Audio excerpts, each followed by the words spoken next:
Hey guys, today we're going to discuss a very exciting chapter. This is chapter 25, the Digestive System, part 1. And it's going to involve one of my favorite activities, which is eating. So let's take a look at which organs we require to get our food to be broken down and absorbed so our cells can get all the nutrition that they require. Alright, so here's just a general overview of some of the organs that you're going to take a look at as we cover the digestive system. Obviously, the way we're going to handle it is we're going to follow the path from beginning to end. And as we are looking at our food entering our body, we want to concentrate on which organs and glands contribute to the process, and obviously also how the food is broken down for nutritional value. So go ahead and take a look at your diagram on your right-hand side. And what you're going to notice is that when we do our digestive system, we're going to go ahead and start with the mouth and the oral cavity. We're then going to follow the food as it goes into the pharynx, down the long esophagus tube, and as it passes through the esophagus tube, it's going to go from the thoracic cavity into the abdominal cavity, into our stomach, which is this huge muscular sac, and from the stomach, we're going to take a look at what happens within all those coiled up tubes you see, which will be your small and your large intestines. We're also going to take a look at how the liver, the gallbladder, and the pancreas contribute to the process of food absorption and digestion. Now, within the entire digestive system, you're going to notice that there are 4 functions that will always come to light. You will have ingestion, digestion, absorption, and defecation. Ingestion is literally the act of you consuming your food. So you are chewing on your food, you are swallowing your food. So what goes into the tongue moving the food around, what goes into the process of getting the food from the oral cavity into the pharynx, into the esophagus. And then your second step will be digestion. Now that you have the food in your GI tract, how do we go ahead and take these large molecules and how do we hydrolyze them? How do we break them down? So for instance, how do we take something like a carbohydrate and break it down into the simple sugar so that the individual cells can get the nourishment and the energy out of it? The third part will be absorption, and this is probably one of the most important steps of the digestive system. Absorption is the process of taking the nutrients or the monomers from your food and actually allowing them to leave the GI tract and enter into the bloodstream. So on your PowerPoint, it says absorption is the uptake of nutrients into blood or lymph, mostly blood. And the reason this step is so important is because this is when the nutrients will leave the digestive system and actually circulate throughout your entire body, making sure that individual cells get access to the monomers and the nutrients.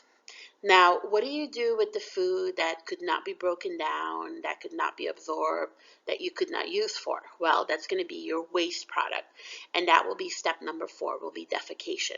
So we'll talk about the fact that your body, if it can't utilize the food or it can't digest the food, then it's basically going to package it up very neatly, and out it goes in the form of fecal matter. When it comes to our digestion, as we start talking about our different organs and our different glands, obviously our main goal is to break down the food in small enough pieces that we can get the nutrients out of it. And we see this is mainly done through 2 processes, either what we call mechanical digestion or chemical digestion. Anytime you see mechanical digestion, I want you to think that we're physically trying to break apart the food. So imagine that you just took a bite of a burger. The fact that your teeth are like chomping down on the bread and on the meat. The fact that your tongue is kind of moving the food from side to side so that it can make contact with more of your molars in the back. That's all an example of a physical breakdown, so that's a mechanical digestion. The fact that when the food gets into the stomach, that the stomach is going to chur or twist and mix and allow your food to make contact with the different juices inside of it. The movement of the stomach, the movement of the intestines, that's all example of a mechanical digestion. So using a physical entity to break the food into smaller particles. Now, mechanical digestion would be plenty to get us nutrients, but it would take a really long time. So that is why we're also going to utilize chemical digestion. Chemical digestion means that you do hydrolysis with the help of enzymes. Enzymes are bioactive catalysts, meaning that they're going to they will speed up chemical reactions, and most of the time they speed up chemical reactions by lowering the amount of energy that we need to invest in it. This means that you can get to your product faster and you can enjoy the benefits of it at a quicker rate. So part of what we need to discuss is what type of enzymes does our body need to produce in order to take large things like polysaccharides, which are like our carbs, and break them down into monosaccharides, simple sugar like glucose. What type of enzymes do we need to take proteins that we have in like meat products and break them down into their building blocks of amino acids? How do we break apart fats, lipids, into glycerol and fatty acids? And as we'll discuss the enzyme, you're going to notice that it can come from different parts of the digestive system. So on your PowerPoint, it says right here, you can get your enzymes from your saliva, from your stomach, from your pancreas, and even partly from the intestines. We're going to discuss which enzymes come from where and in which environment they'll have optimal reaction rates. And obviously, if you've learned anything about enzymes before, you know that they're very specific as to which substrate they can activate. So we have to talk about examples of enzymes that will be for the carbohydrates, that'll be for the proteins, that'll be for the fats. But before I get ahead of myself, anytime you see the use of enzymes, that will be an example of chemical digestion. As we're also going through the process, you're going to see that in order for us to complete all of our 4 steps, so our ingestion, our digestion, our absorption, and defecation, we're going to definitely need to utilize certain processes. So for instance, motility is a really big one. How exactly do we get the food to pass all the way down the esophagus, through the stomach, into the intestines? So what type of muscular contractions are we going to be using? Also, how are we going to mix the food when it's sitting inside the stomach so we can have a little bit of mechanical breakdown occurring? How do we mix the enzymes along the way? We're also going to take a look at where these enzymes are coming from, which I'd mentioned to you before. So the secretions are very essential to the digestive system because they're going to speed up our breakdown of our macromolecules into monomers, and obviously it will allow for our individual cells to get nutrients faster. And last but not least, we're also going to have to take a look at membrane transport. This will be the actual process of allowing the nutrients to leave the GI tract and enter into the bloodstream so it can go over to the individual cells. Alrighty, so back to our picture that we started this lecture with. One thing I wanted to mention to you is, and I've said it a few times, when you hear me say the GI tract, that's the gastrointestinal tract. It's your digestive tract. If you think about your digestive system, it's basically one long tube that starts with the mouth and ends with the anus, so the entry point and the exit point. And along that tube, what we see is that we're going to encounter our different cavities. So I'd mentioned this before, but let me just go ahead and remind you. When you look at the flow of food, and this is the way that the chapter is going to get set up, we're going to go ahead and we're going to start with the mouth into the oral cavity. Then we're going to go into the pharynx, which is the back of the neck. And now we're going to go from the pharynx into the esophagus. And the esophagus is going to lead us over to the stomach. And from the stomach, we're going to go into our small and our large intestines until we finally get to the end point of the ride, which will be the rectum, and the exit point will be the anus. And this GI tract on average is about 30 feet long. That's crazy. Many of us aren't taller than 6 feet. So imagine that your entire GI tract is 30 feet long. And most of this will come from the coiled up small intestines and large intestines. And it's basically coiled up and all packed into that abdominal cavity. I will also be mentioning what we like to call accessory organs. Accessory organs basically contribute to the GI tract, but they're not officially part of it. So this will be things like your teeth, your liver, your pancreas, some of the glands that we require for our saliva production. Alright, so what exactly are the layers that make up our GI tract, our gastrointestinal tract? Well, there are 4 layers, and as you can see from the little insert right here, I've highlighted for you the 4 ones. Starting from the innermost layer, the one that forms the lumen, the opening inside the GI tract. This is where the food will come into contact with the actual cells. This is called the mucosa layer. Your mucosa layer is a combination of stratified squamous epithelium as well a little bit of muscle mixed in together. And like I said, this will be the innermost layer. This will form the lumen. Then you have a submucosa layer that usually is filled with different glands, so it's going to help us with some of our secretions that we require to keep the movement going. And then your third layer is the most important layer. This is called your muscularis externa layer. Your muscularis externa layer is going to do the bulk of the motility. So its contraction force is what's going to allow the food to move from beginning to end. And in a little bit, we're going to discuss the fact that you have both circular and longitudinal layers of muscles. Circular layers means that they're laid in a circular pattern, and that's really good because that's going to allow you to do constriction and dilation of the lumen. So it's going to allow you to kind of like segment, open and close the lumen. The longitudinal layer is going to lie in a longitudinal pattern, and this is going to be good for moving the food down the chain, down the GI tract. So for instance, moving the food from the stomach into the small intestines, from the small intestines into the large intestines. And then the outermost layer is a thinner layer. This is serosa.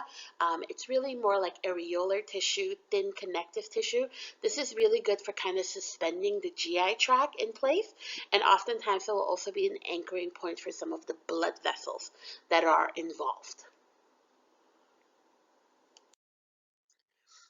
A really unique fact of your digestive system is that it is completely independently able to control itself, so it does not rely on the central nervous system for its motility.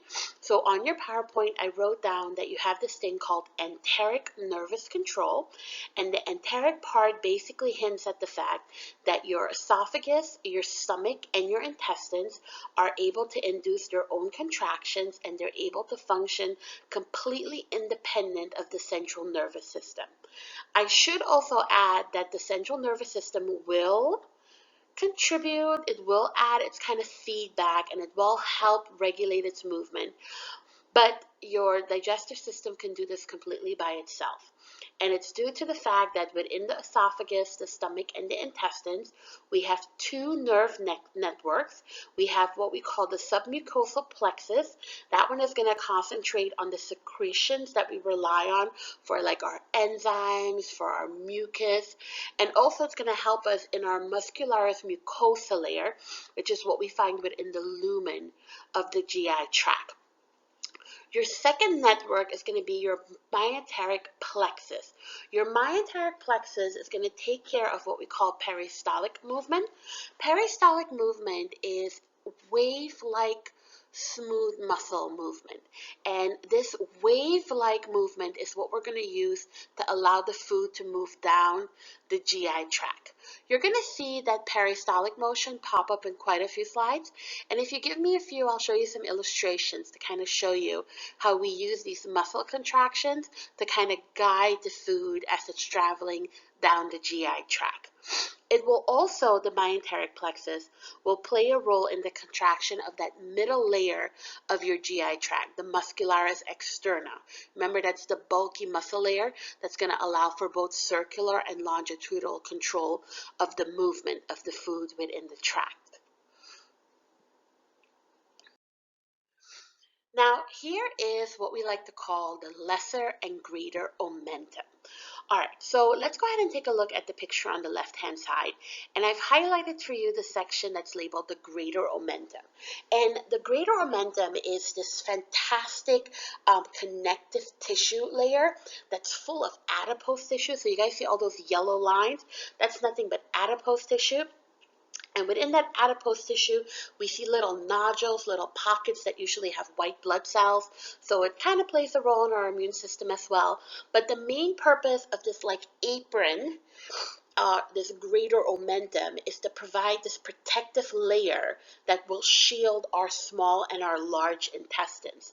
In fact, if you take a look at the illustration on your right hand side labeled B, you can see that if the greater omentum is lifted, you'll get a full view of your small intestines coiled up and your large intestines that kind of frame it, the abdominal cavity. You also have the lesser omentum. The lesser omentum, if you go back to the left-hand side, if you look up by the stomach, you're going to see it. It is going to be the connective tissue that's going to allow your stomach to anchor to your liver. Here is a look at the omentum from some cadaver models. So you can see it. You can see the top part of the abdominal cavity is removed. You can see your little diaphragm muscle, and then you see the omentum. And on the picture on the right-hand side, you can see that the omentum, the apron is kind of extracted, so you could really see how large it is. And it really does look like an apron as it covers your intestines. It is also part of your visceral peritoneum. So peritoneum is your connective tissue sheets that protect your organs. You might remember that we talked about it when we did the heart and when we did the lungs. We talked about the fact that it has a parietal and a visceral lining that will reduce the friction. It will compartmentalize it. So we see that your digestive system also has a peritoneum, also has a connective tissue sheet that covers it. And the largest part of the visceral peritoneal is going to be the greater omentum. Now, please don't confuse the omentum with mesentery. Mesentery is going to be a little bit thinner connective tissue. It's going to be filled with blood vessels. And what we do mesentery for is mesentery will be a great way to hold together or to coil up our small and our large intestines. So go ahead and take a look at the picture that is on the right hand side, and I've highlighted for you the mesentery, and you can see that it's holding together a bunch of the small intestines. You can also see that it's anchoring within the large intestines, and notice all those blue and red lines. Those are the arteries and the veins. Some of you might remember from our chapter on the blood vessels that you had to identify the mesenteric arteries and the mesenteric veins. So those are the blood vessels that are embedded within this very important connective tissue. So to kind of summarize, your omentum will serve almost like an apron, whereas your mesentery will keep everything nicely coiled up, and it will have blood vessels embedded within it as well. As we start looking at our digestive tract and we start kind of moving down from the mouth into the esophagus and the stomach, etc., you're going to also notice that I'll talk about exactly what regulates this motion, and it will be a combination of obviously its enteric control, the fact that it has the different plexus that can control the glandular secretion and the muscle movement by itself. So as you can see right here on my PowerPoint, it says you'll have neural control, so your mesenteric reflexes with the glandular secretion will help us with swallowing. We also have a vagovagal reflexes. This one is linked to our parasympathetic system. This one also will help with motility and secretion of different enzymes. But along the way, we're also going to rely on some hormones and paracrine secretions. And the hormones will often allow distant targets to communicate with the GI system, in essence to tell them when nutrients are required or to kind of give a heads up that nutrients are heading this way. And paracrine secretions, those are localized secretions that will travel to nearby target cells. So it's just a way for the cells in the digestive system to communicate with each other.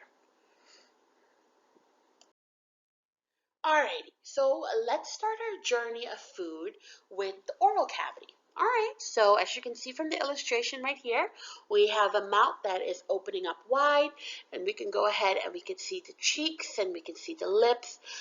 As you can imagine, within the cheeks and the lips, when in your oral cavity, excuse me, this is going to be an essential space for us to introduce our food to our teeth so that we could start doing our mechanical digestion.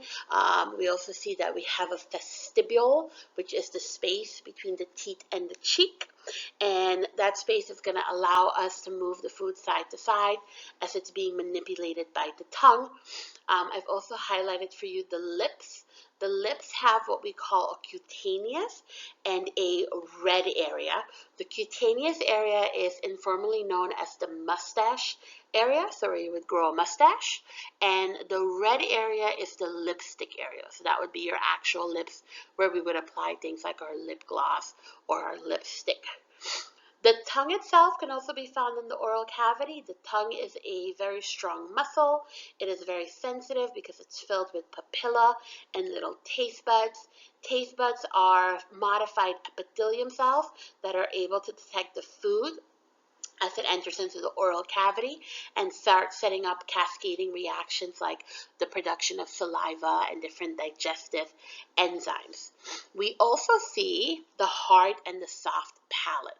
Now, the hard and the soft palate, aka the roof of your mouth, is very important because it's going to allow us to separate the oral cavity from the nasal cavity. We don't want our food mixing with the air that we're inhaling through the nasal cavity. And as you guys might remember, you have your hard palate towards the anterior, towards the front, and then you have your soft palate in the back. And in addition of separating the oral and the nasal cavity, it will also give us the benefit of being able to continue to breathe while we're chewing our food. And keep in mind that when you swallow, because of the size of your tongue, for that millisecond, you actually don't inhale. We discussed that before in our respiratory system. Also, what I want to point out for you, and I've highlighted it for you in your illustration, is all the way in the back by the soft palate, you have this little extension that kind of dingles down. It's called the uvula. And the uvula notes the end of the soft palate, but what's going to happen is when you swallow the food, the uvula along with the soft palate will go ahead and extend backwards into the pharynx region, the back of the throat region, and it will block the food from going upward into your nasal cavity. So it will kind of allow the food to go nowhere else but downwards on its way over to the esophagus. I also highlighted the palatine tonsils, and really the reason I highlighted the palatine tonsils is because a lot of times people will think that the uvula is actually a tonsil. It's not. The palatine tonsils are more towards the side, and obviously they're paired. So I just wanted to make sure that I showed you the difference between a tonsil and the uvula. Now, when it comes to our teeth, I mentioned to you before, it's going to be our example of mechanical digestion. We have baby teeth and adult teeth, and I always get asked, why exactly do we need two sets of teeth? And part of that is all about growth and our diet. So we are not born with the size jaw that we will have as adults. So what we see happening is initially we start off with our baby teeth, and as we start getting introduced to more and more food, so we migrate from like baby food to quote unquote more complex food, more chewing is required, and also we see that our jaw starts to increase in size as we grow. We see that we kind of lose the need for our baby teeth, so the roots of them will start to dissolve, and as the roots dissolve, we see that they're replaced by our adult teeth that start pushing upwards. In fact, what you can do is go ahead and take a look on your left-hand side towards the bottom. We see our little skull, and you can see the little astrages that have been marked on the adult teeth. And you can see how they're kind of pushing right underneath the adult teeth, and this can happen because the roots will start to dissolve, so the tooth will start to wiggle, and it falls out, and then of course you have to contribute to the tooth fairy. Make sure that you leave some coins underneath that pillowcase, right? Either way, with the teeth, usually what we see is that you have different forms of teeth depending on what the function is you would like them to contribute to. Towards the front, you have more of incisors, which are more for like tearing into food. And then as you go towards the back of the jaw, you're going to notice that the teeth become a little bit more flatter. They have a larger occlusal surface. And that is then when we take a look at our molars. Our molars are more for grinding our food. So usually what we see is that the food by the incisors, that is benefited by moving your teeth up and down, whereas the food that makes contact with the molars, it's benefited by moving the jaw side to side, like in a grinding motion. Now, when it comes to chewing, we like to call that mastication. The whole purpose of it is obviously to break down the food into smaller parts, but we also want to go ahead and as we're breaking it down, we want to increase the surface area that the food has so it makes it easier for the digestive enzymes to come in and assist with hydrolysis. The actual act of chewing is a perfect example of mechanical digestion, and we do see that we have this thing called a chewing reflex. And the chewing reflex basically says that the minute you introduce food into your oral cavity and it comes into contact with either your tongue or your buccinator or the orbicularis oris, which is that circular muscle that goes around the lips, we start seeing that when those items are activated, we start manipulating the food, and it will go ahead and recruit other muscles like the masseter and the temporalis to go up and down, crushing the food, and also your pterygoids, which are behind your jaw, to swing the teeth side to side to have more of a grinding action. To assist the food in increasing its surface area and exposing it to digestive enzyme, we're also going to go ahead and see that we're going to mix it with saliva. And the main purpose of saliva is obviously to moisten the food, to make it easier to kind of break it down. But we also see that within the saliva, we are going to have some of our digestive enzymes. So let's go ahead and take a look at some of the statements that are on this PowerPoint. All right, so let's see. So we have the pH of saliva is pretty neutral, 6.8 to 7. It is a hypotonic solution, mostly water. And then as you can see, there are a few important items that are mixed in there. The first two are examples of some of our digestive enzymes. So we have our salivary amylase. Amylase is going to be an enzyme that's going to help us with carbohydrates or starch digestion. Lingual lipase, that's going to be an enzyme that's going to help us with our lipids. But what's interesting about this enzyme is that even though you mix it in your saliva in your oral cavity, the enzyme actually doesn't become activated until it reaches the stomach because it requires an acidic environment. I'll talk more about that. We also see that it has mucus. Mucus keeps everything nice and moist, makes it easier for you to swallow. And then we do have some immune functions within the saliva because we see that we have lysozymes, which are enzymes that can go ahead and kill off bacteria. And we have antibodies, immunoglobulin A, which will also assist with bacterial growth inhibition. So if you've ever heard of the 5-second rule, so that's my little cartoon, you can see the ice cream fell and the little police germ says, no, we have to give them the 5-second rule. It turns out that there is some truth behind that because within the saliva, you do have some entities that can inhibit bacterial growth. Although I wouldn't recommend the 5-second rule, but either way. So where exactly does all this saliva comes from? Because most people can produce anywhere from 1 liter to 1.5 liters per day. That's a lot of saliva. That's a lot of water that we need to filter out from our body to utilize. Well, it turns out that you have both extrinsic and intrinsic cells that can produce saliva. So on the illustration, what I've done for you is I've highlighted the 3 large glands that will contribute to over 90% of your saliva production.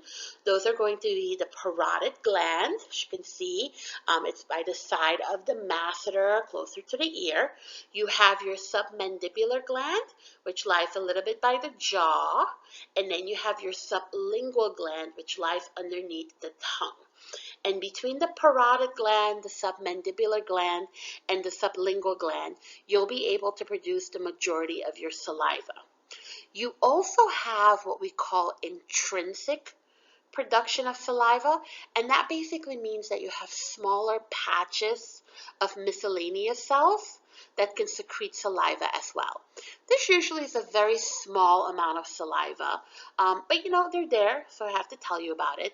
But the parotid, the submandibular, and the sublingual, they'll take care of most of what you require. We also see that these glands are often activated by both the parasympathetic and the sympathetic nervous system, and depending on which one activates us, it'll give us a different quality of saliva. So let's go over to the left-hand side of our slide, and let's go ahead and take a look at the blue section. And it says, within the medulla and the pons, if your parasympathetic system activates saliva production, your saliva will be thin with lots of enzymes. So this would be the saliva you produce when you are actively eating, or if you're anything like me, you're thinking about food, you're smelling food, you're seeing food, you're looking up food on your phone to order. Anytime you find your mouth watering just thinking about food, that is the thin saliva that's rich with enzymes. That's the parasympathetic stimulation. If the sympathetic nervous system kicks in and produces saliva, this saliva will tend to have lots and lots of mucus. So it will tend to dry out your mouth. It's what people call cotton mouth. We usually get it when we get really nervous. Like for instance, if you're not a fan of public speaking and someone's like, okay, go ahead, start talking to the class, you're going to notice that your mouth gets really dry all of a sudden. And that is because of the sympathetic stimulation of the saliva production. Heavy on mucus, not a lot of water, so it dries out the mouth. Now, once the food has passed through the oral cavity and we've manipulated it with our tongue and our teeth, then what we're going to see is we're going to swallow. And as it swallows, the next area it's going to hit is going to be the pharynx. We've seen the pharynx before when we did our respiratory system. It's the back of the throat region. Remember, it's divided into 3 sections. The nasopharynx, which deals with your nasal cavity. The oropharynx, which is directly behind the oral cavity, and the laryngeal pharynx, which is going to go ahead and pass the larynx, where your voice box is. I do want to add that within the pharynx, which is skeletal muscle, you will have what we like to call constrictors. Constrictors are basically circular formations around the lumen that will allow to open and close the opening of the tube. You have a superior, a middle, and an inferior pharyngeal constrictor. And think of them like sliding doors. They will open and close the lumen, and this will be an excellent way to guide the food downwards so that there's one-way flow as the food starts to move from the oral cavity down into the pharynx on the way to the esophagus. Now here is your esophagus. Now there's lots to say about the esophagus. First off, it's a very long muscular tube. It is a combination of skeletal muscle in the upper part and smooth muscle in the bottom. This is important to highlight because skeletal muscle means that you have voluntary control over it. Smooth muscle means it's involuntary. So this is, for instance, what we see most of the time. This involves like little kids where they'll sit and they'll chew something and they'll swallow, and all of a sudden they'll decide they don't want it anymore, and up it comes and they spit it out. The fact that they can bring the food back up, that means that it was in part of the skeletal muscle of the esophagus. If the food falls down any further into the smooth, then only when you induce retching or vomiting will it allow the food to go upwards. Now, another thing about your esophagus, it is the only organ that extends from the thoracic cavity into the abdominal cavity, so it will actually pass through the diaphragm. In fact, the diaphragm has a little hiatus, a little opening that will allow the esophagus to pass right through it and connect over to the stomach. So let's see what I wrote down for you. I said it extends from the pharynx, which is the back of the throat, to the cardiac stomach. The cardiac stomach is the top part of the stomach, and it does so because the diaphragm has the hiatus, the opening.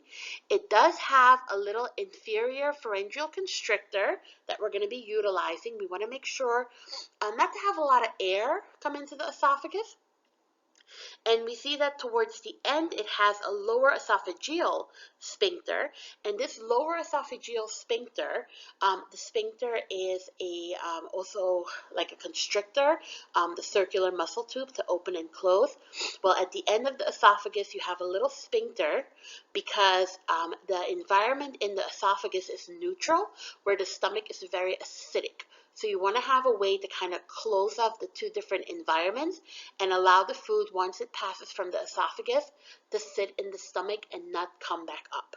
In fact, if the food from the stomach starts to migrate upwards down the esophagus, again, that is then when you get that heartburn sensation. That is the acidity of the stomach introducing itself into the neutral environment of the esophagus.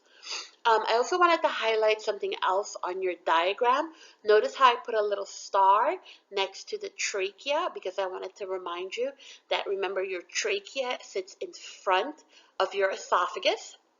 And the trachea with the C-rings has the little trachealis muscle in the back of it that will allow the smooth tube of the esophagus to kind of lean on it and allow the food to fall behind it all the way down into the stomach.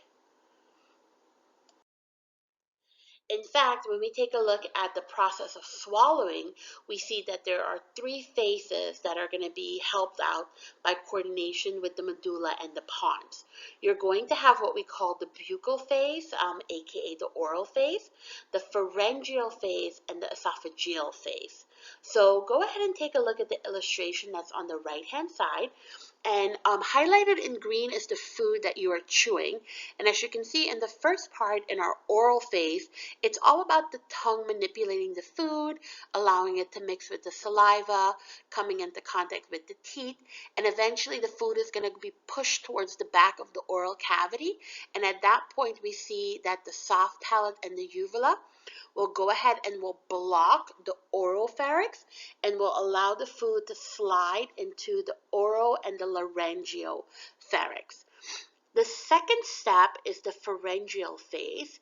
And the pharyngeal phase, what you see happening here is that we're going to go ahead and we're going to allow the food to slide with the help of the pharyngeal constrictors to slide into the esophagus. And what's going to help us along this way is the fact that your epiglottis is closed off, so the food cannot enter into the glottis, into the trachea. As the food passes down the pharynx, it will go into the last phase, which is the esophageal phase. And the esophageal phase basically highlights the fact that you're going to rely on that peristaltic motion, those smooth wave-like contractions, to allow the food to move all the way through the thoracic cavity and enter through the little hiatus into the abdominal cavity and finally into the stomach. Now, on the side, because I want to make sure I mention everything to you.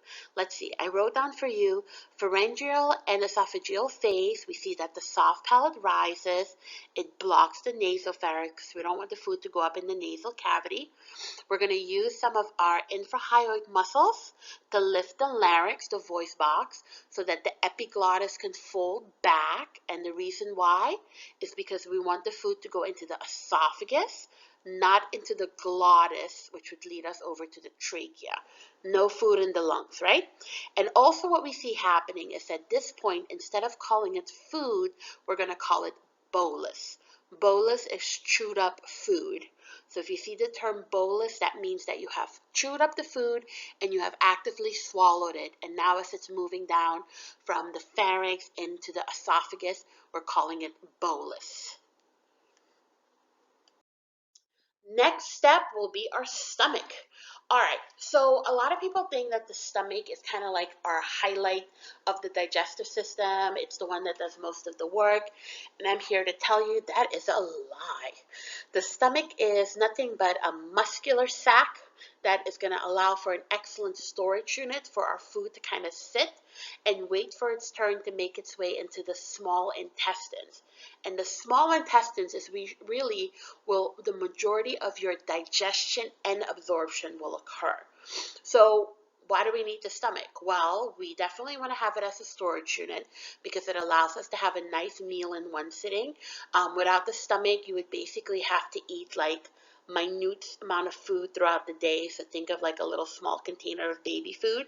You would basically only be able to chew and swallow enough food that can directly make it into the intestines. That's no fun. So instead, we eat a larger meal and it kind of sits in the stomach.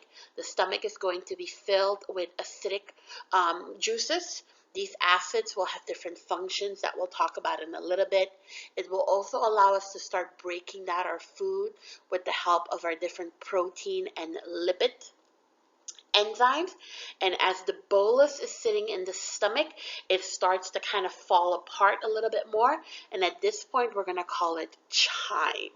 So as food gets chewed up and swallowed, it becomes bolus.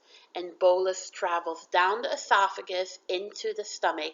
And when it sits in the stomach, then bolus becomes chyme, which is like a soupy mixture. Now, I did ask at the bottom of the slide, I said, can you live without your stomach? And the answer is yes.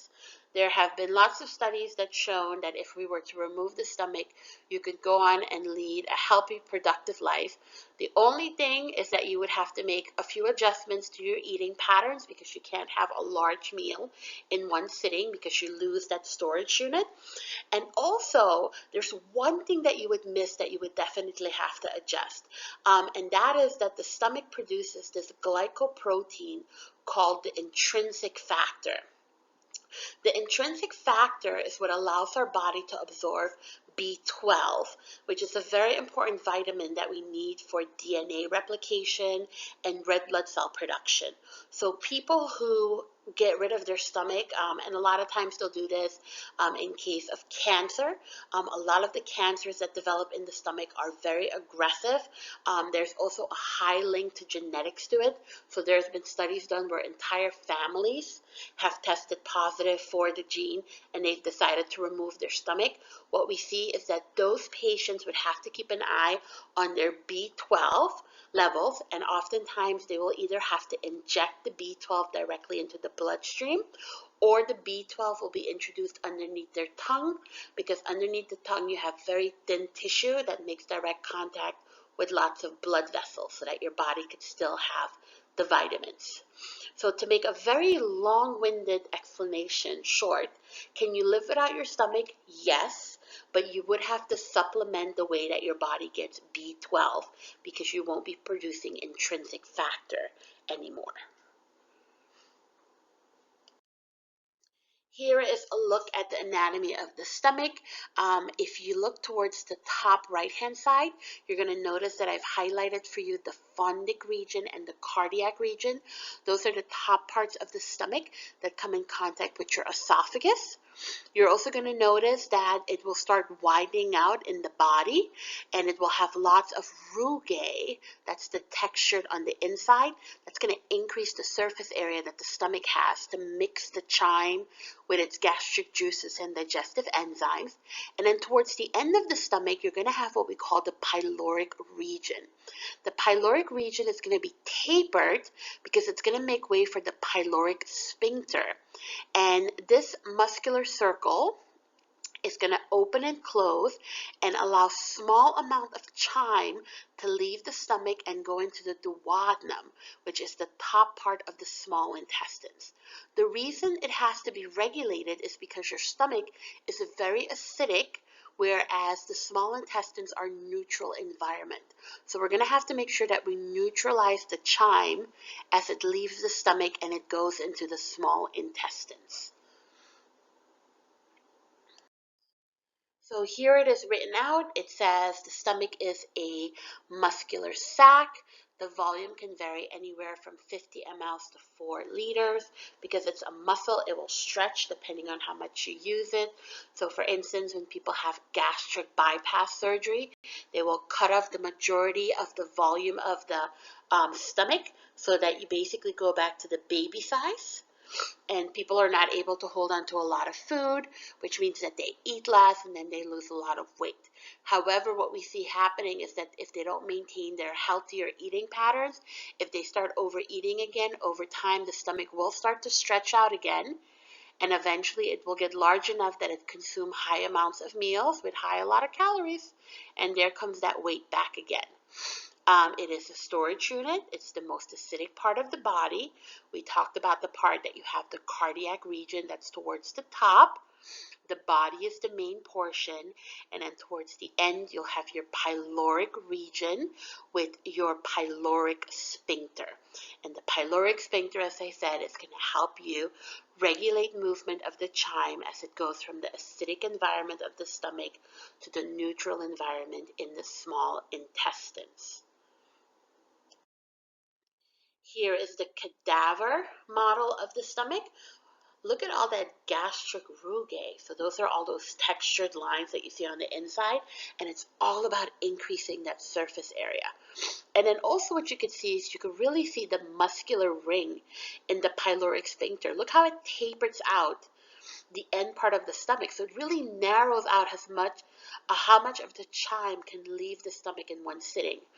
Imagine if you didn't have the pyloric region, right? So the food would come from the esophagus, it would get dumped into the stomach. If the food would just straight go from the stomach in the small intestine, you would have that heartburn sensation every single time that food migrated. Because heartburn usually means that you go from an acidic to a neutral environment, and the acids are burning the neutral lining when they get through it. So that's why that sphincter is so important, because it's going to help us regulate and neutralize the acidic chyme as it's being secreted in small quantities as it moves from the stomach into our small intestines. Now, another question that I often get is, if the stomach is so acidic, why doesn't it just destroy itself? I mean, it has a very low pH. Some stomachs are as low as 1. Usually it's between 1 and 2.5.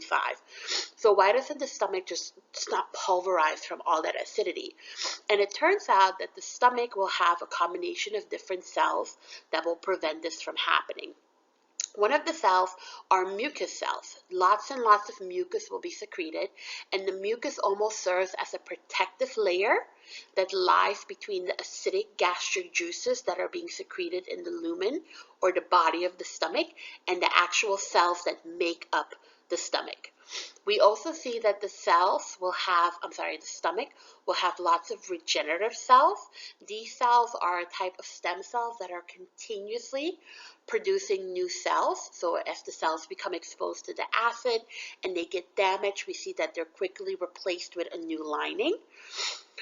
We see that we have what we call parietal cells. Parietal cells are actually the ones that will secrete the hydrochloric acid, which will make the acidic environment, and it will also produce that intrinsic factor that I mentioned to you before that we require for B12 absorption.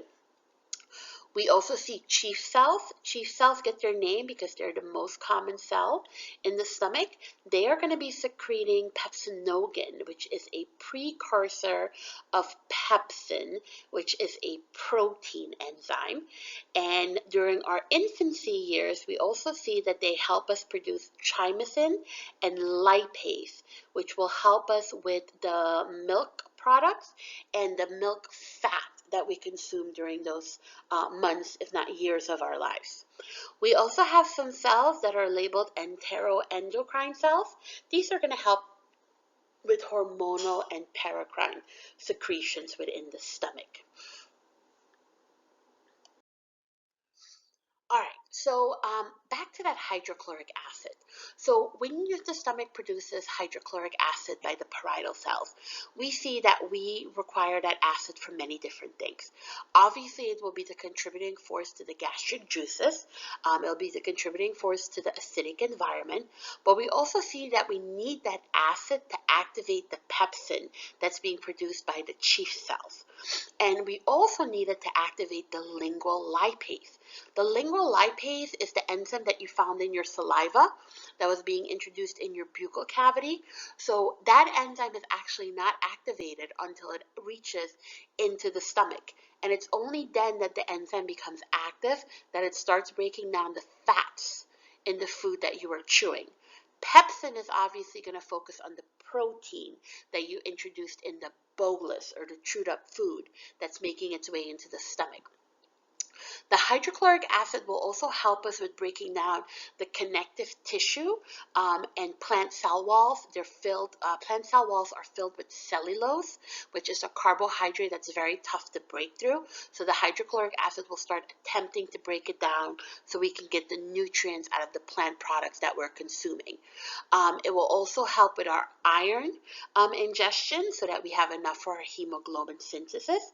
And because it's an acidic environment, it goes without saying that it will help us get rid of any type of bacteria or pathogen that has made its way over to the stomach. So it's another way for an innate immune system to kind of kick in and protect us from any foreign entities. Now, I know I've said it before, but as you can see right here, now it's printed on your slide. It says another thing that your stomach will produce will be your intrinsic factor. And as I said to you before, this is the only thing you would miss if you were to get rid of your stomach. And that's because it allows us to absorb B12, which we need for our DNA replication and our red blood cell production. Usually, if you are low in your B12 absorption, it will cause you to become anemic. So it's a very essential vitamin to have. So the intrinsic factor will help with that absorption. And I've mentioned it before, but in case you don't produce intrinsic factor or you lose your stomach, you would then have to inject the B12 directly into the bloodstream, or you would take it underneath your tongue where it can easily diffuse through the tissue and come into the blood vessels that are over there. We also see that we had our pepsin that was being produced in the form of pepsinogen. And then now we talked about the fact that the pepsinogen, when it gets mixed with the hydrochloric acid, it becomes pepsin. And pepsin will be an enzyme that we use for protein digestion. And then we also talked about the fact that you had gastric lipase and chymosin. And I'm sorry, we didn't talk about the gastric lipase. We talked about the lingual lipase. But we also have gastric lipase, same concept. Lipase will help us break down our lipids. Gastric lipase just means that it comes courtesy from the stomach. And that lipase, along with chymosin, we usually only produce those during our infancy period. And that's because it's associated with the milk product and the fat that we have from consuming our milk products.